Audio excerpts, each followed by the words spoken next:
Okay, for revenue model, you have to understand that what revenue models are currently prevailing across the globe.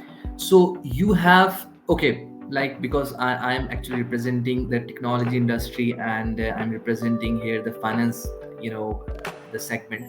So keeping that in mind, if you are talking about a subscription based model, so that is Netflix. We have the example of Netflix. You can go for the subscription based model. Okay, and other than, you can go for the ad based model, which is Google. Okay, you go to YouTube, you go to, or maybe Facebook, you go there and just place the ad and they make money out of it. Okay, then you are having a transaction based model. If you are using the platform at transaction level, like Amazon or maybe this Uber, so then you're traveling, then on each ride, they are keeping their cut.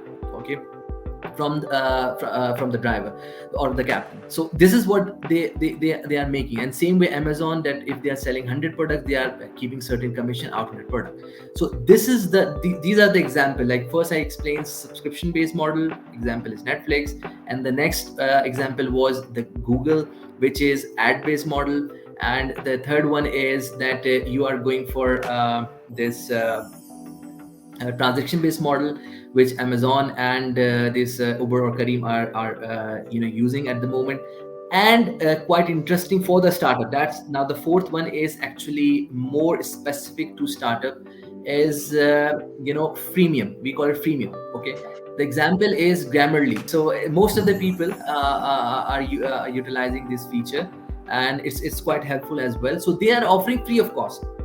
Okay, if you want, you have to have a basic feature. They are offering free of cost. It could be integrated with your maybe Chrome or maybe your Word.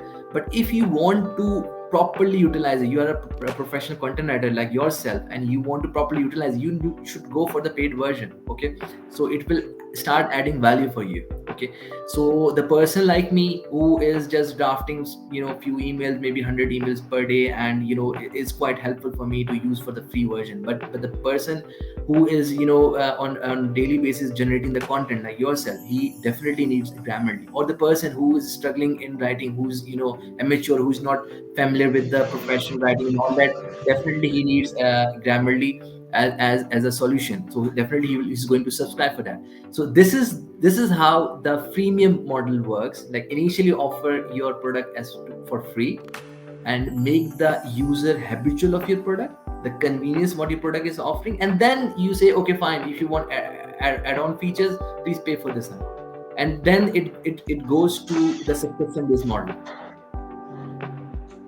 So these are the examples. So if you're talking about, it's, by the way, revenue stream, defining the revenue stream in your nature of startup is vital, factor, or is essential to define your revenue stream. If your revenue stream is not well defined or not viable, then is definitely going to fail. So this is the must thing to have, that your revenue stream is properly defined and tested when you're going to do the proof of concept.